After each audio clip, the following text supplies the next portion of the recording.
This Memorial Day weekend, 36 million Americans will travel on the nation's road highways, many to the Jersey Shore to kick off the unofficial start of summer.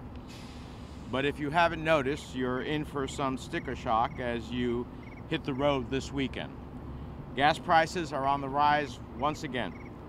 According to GasBuddy.com, gas prices today reached a little over $3 a gallon.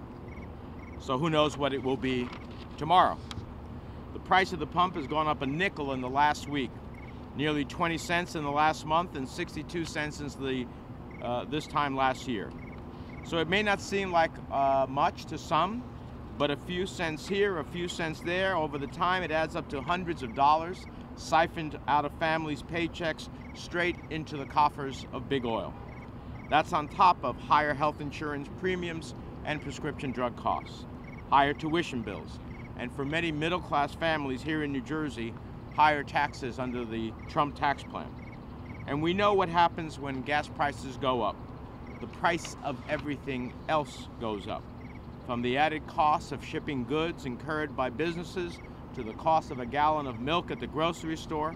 I just read yesterday that the Cape May Ferry will be hiking fares on customers in the face of higher refueling costs. And what are President Trump and the Republican Congress doing about it? Well, absolutely nothing.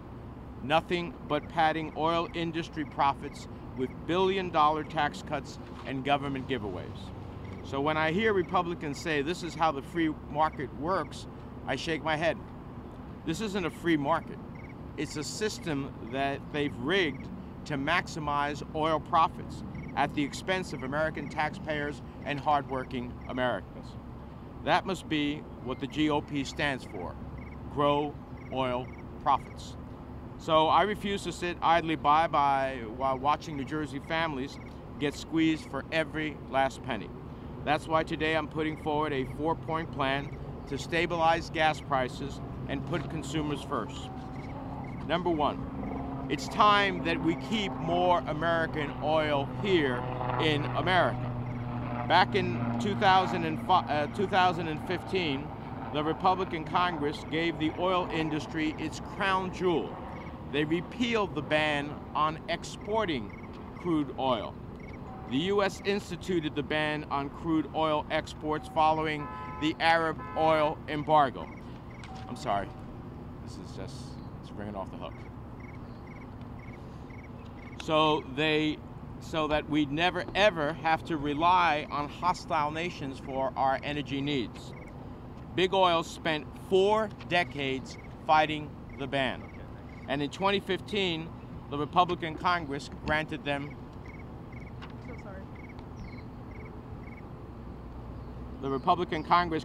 what they wished: the ability to sell U.S. oil wherever it could fetch the highest price possible. So we had a ban on exporting our oil. We reserved it for both national security and to stabilize prices. Republicans gave them their number one wish: exporting American oil abroad. Refine it at the cheapest foreign facilities possible and earn the highest profits possible. But what few people realize is that about 20% of U.S. oil is produced on federal lands and in federal waters. In other words, this is land that is owned by the American people, and that's supposed to be for the benefit of the American people. But right now, it's only for the benefit of big oil.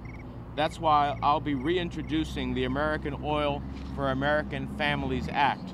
My bill is simple. It says if you drill for oil on federal lands or federal waters, the oil has to stay here in America to help lower gas prices.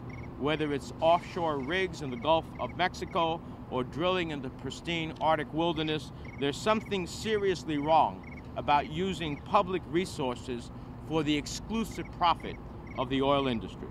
So that's number one: keep more American oil in America. Number two, it's time for oil companies to pass on some of their massive windfall from the Trump tax bill to consumers. In 2017 alone, the 17 largest oil and gas companies raked in $25 billion in tax breaks from the Trump tax cuts. Republicans pitch these trillion-dollar corporate cuts as the cure-all solution to all of America's economic woes. Yet since President Trump signed the GOP tax bill into law, gas prices have risen nearly 20%. If the top 4 oil companies can spend $13 billion buying back their own stock, surely they can spare some change to lower prices at the pump. It's outrageous that New Jersey families are getting pinched at the pump while big CEOs and foreign shareholders are laughing all the way to the bank. So as the author of the Close Big Oil Loopholes Act, I've long fought to end wasteful taxpayer subsidies for the 5 most profitable oil companies: BP, Exxon, Chevron, and ConocoPhillips.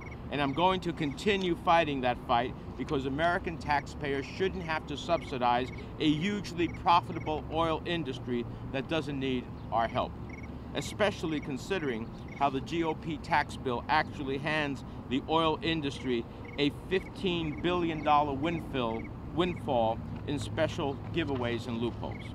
From allowing massive oil and gas partnerships to disguise themselves as, quote, small businesses, to making it easier for oil companies to avoid paying taxes. The bottom line is that the Trump tax plan delivered a huge windfall to oil companies, and it's time their sky-high profits translated into savings for consumers. Number 3, it's time for President Trump to stand up to the OPEC oil cartel. When President Trump was elected, oil prices in the world were averaging $44 a barrel. Today, they're up to $72 a barrel. And some market analysts predict that that number could reach $100 a barrel this summer. That's why this week I wrote the president to urge that he use the power of his office to stand up to the OPEC cartel. As the ranking Democrat on the Senate Foreign Relations Committee, I believe President Trump must pressure OPEC to stop intentionally driving up oil prices.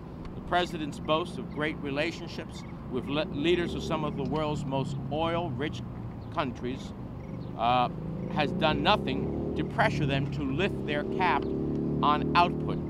It's time he put the American people ahead of wealthy royalty in Saudi Arabia, and it's time for real American leadership abroad.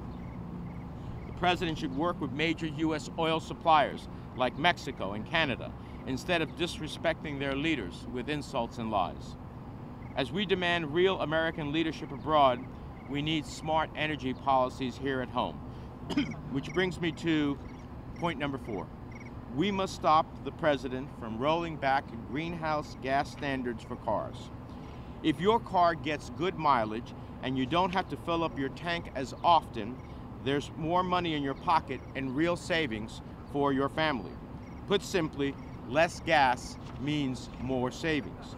Consumers want fuel-efficient cars, but it's big oil who wants the federal government to change course and encourage automakers to sell more gas guzzlers.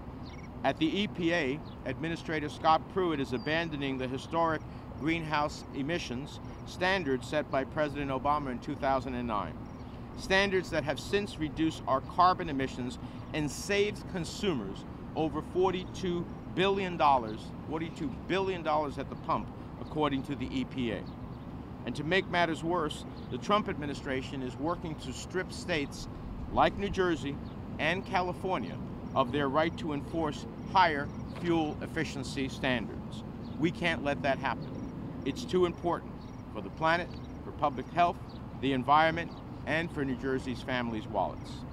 So at a time when big oil is raking in billions in massive tax giveaways, we must protect consumers from massive gas bills. That's what this 4-point plan is all about, standing up to big oil and putting middle-class families first. And I know someone who agrees with that view. In 2012, Donald Trump went so far as to call on President Obama to be fired for high gas prices. That's what he said in 2012. Just a month ago, he tweeted that high oil prices will, quote, not be accepted.